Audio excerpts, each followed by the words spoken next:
The U.S. Air Force, a service in decline. In September, the United States Air Force celebrated another birthday. At age 76, it is in bad shape.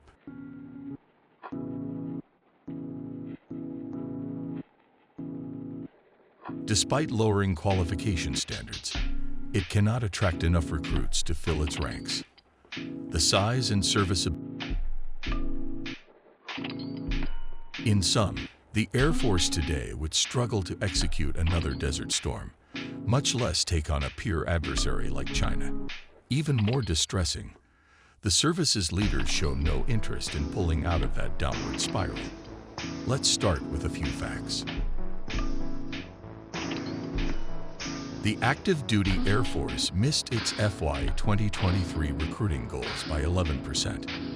Its Air Reserve component fell short by 30%.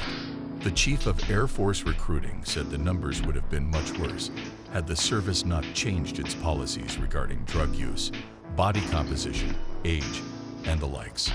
While some deny that equates to lower standards, it most certainly brings them into question.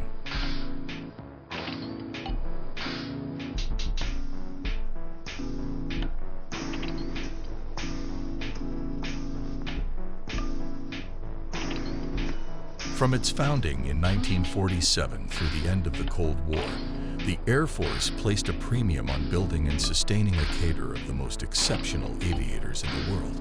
Selection for flight school was based on performance during the accessions process and previous flight experience, criteria that sent those with the highest potential to excel to flight school. Screening for excellence continued through every phase of training beyond. Washout rates for flight school exceeded 20% in the 1980s, and the bar was high for every successive school beyond. But the drive for efficiencies in the 1990s and the initiative to improve racial diversity in the 2020s have made a mockery of the screening process. In 2021, just 0.27% of flight school candidates were eliminated because of performance. Screening beyond flight school is effectively non-existent, even for promotions. Every Air Force captain without legal or ethical issues has been promoted to major since 2017, which means even poor performers graduate and advance. Accessions, training, and promotion standards are at all-time lows, which places the big picture, the service's ability to execute its wartime mission, into jeopardy.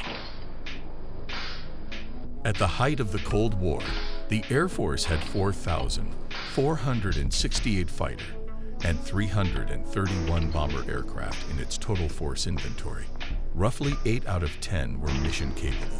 Today, it has just 1,932 fighter and 140 bomber aircraft. On any given day, only 6 of every 10 are fit to fly combat missions. In a war with China, the Air Force could generate just 32% of the fighter and bomber capacity it could in 1987. Unfortunately, unit and individual pilot readiness levels have also fallen to unprecedented levels.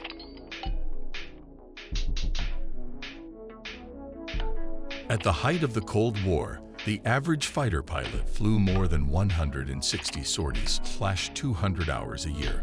In 2022, Air Force fighter pilots averaged just 74 sorties / 129 hours a year. They also averaged less than 2 of the 3 mission simulator sorties they are supposedly required to receive each month.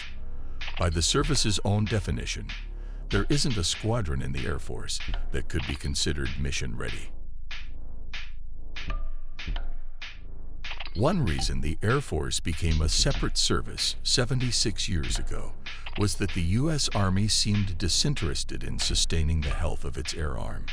Following a 1923 study known as the Lassiter Report, which documented the sorry state of military aviation, Gen. Billy Mitchell began a campaign designed to alert the public to the dangers of this neglect.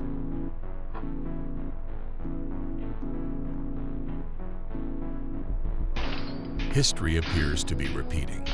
Only now it's not the Army, But the service charged with dominating the skies, it seems to have lost interest in air supremacy. In 2021, Jen C.Q. Brown, then the Chief of Staff of the Air Force, wrote a paper titled Redefine Readiness or Lose. Oddly enough, Jen Brown never redefined readiness.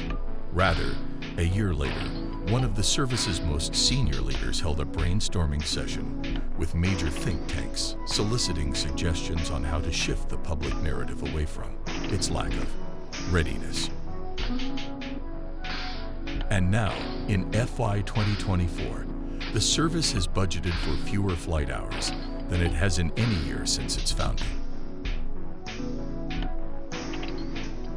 A century after the Lassiter Report, the Air Force has become the service it divorced in 1947. It will take more than a new narrative and fancy slogan to make it right again.